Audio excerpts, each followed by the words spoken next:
next conversation is for grown-up ears only, so now is a good time to grab a snack, kids. Here to answer some burning sex questions from our viewers is Dr. Jess.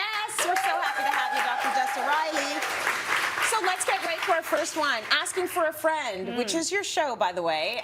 Using a toy is the only way I orgasm. How long before I tell my new partner about this, and what if he doesn't appreciate my honesty? Ooh, well, I appreciate your honesty. Yes, we do appreciate your honesty. And that's pretty common. So I would say as soon as you're kind of thinking about hopping into bed, you want to share what you're into, whether it's using a toy, or I don't like my left knee touched, or my real hot button is my right earlobe, or whatever your thing is, right? Nothing makes sex better than actually talking about it. Yeah.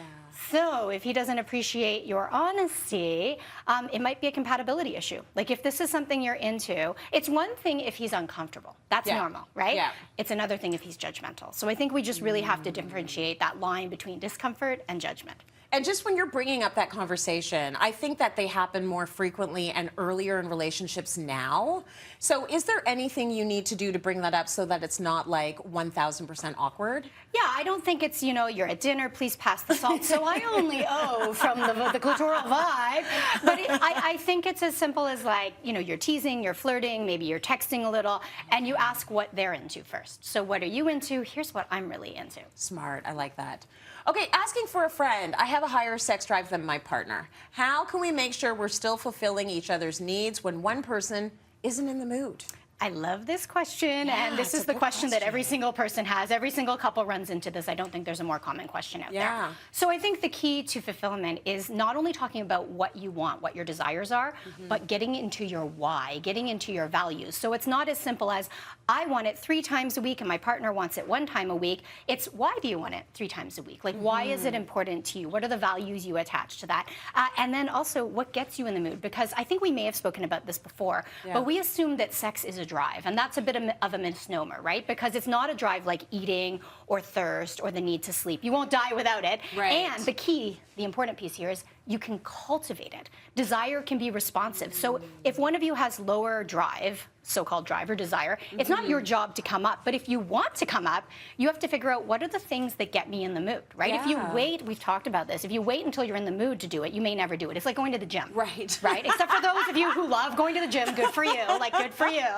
But, you know, you have to just talk about what puts you in the mood, emotionally, practically, physically, relationally, and then also what's the outcome you desire. So if I'm in the mood and you're not in the mood, like how I just made us partners there, what's the desired outcome, right? Do I take care of myself? Am I hoping that you'll take care of me? Are we looking to just connect intimately in a different way? So talk about what that means. I like that, and I like the lack of judgment and the fact that you make it what you want it to be. What you're getting out of sex, you actually have to break that down. Like, what are you looking for out of this relationship? So I think that that's cool. Okay, so here's one. I've never heard of this before. Is dead vagina syndrome a real thing or not? Oh. Excuse me? Help, I'm dying down there. A dead vagina? I never. What is that? Well, you know, people like to make up terms on the internet to create shame around our bodies. So good old DVS tends to refer to, in a non-clinical sense, in more of a TikTok sense, it tends to refer to, I have numbness and no sensation, and like my vagina is broken because I've been using vibrators too often, and that is not going to happen. Is that even a thing? No. So if I rub my hand for a while, it can get a little bit numb. If I go for a bike ride, if I ride a horse, if you have sex with a partner, you can experience temporary numbing or tingling or like a little loss of a sensation, but then it comes back. Like, you know those thumpers you use on your muscles now? Yes. Right. That is a lot stronger than a clitoral or vaginal vibe. Yes. So you do not have to worry about this. There's so much shame, and, you know, it's shaming our pleasure when in fact pleasure is the antidote to shame, right? So I will quickly say, if you do have numbness or a lack of sensation down there, you do want to get that checked out, just in case it's related to something else, like nerve damage, circulation issues, hormonal issues, or stress, because there's a wealth of evidence showing that sexual response can decline when you're dealing with chronic stress. Oh my gosh, absolutely. I don't feel a thing. Yeah, like I wonder why. Could it be, you know, the 4 children running around the kitchen? Like, you know, there could be a lot of reasons why you're not feeling a thing. But absolutely. Very good advice there. We've got a question from our audience now. Janice, what would you like to ask Dr. Jess? Hi, Dr. Jess. I have a number of friends that, in the getting to be the older generation, that a lot of their partners are suffering from erectile dysfunction. So I'm wondering what advice you would give to those partners. Number one, on how to support their spouse that's having this difficult time. And number two, how to handle their own needs. This is a great question.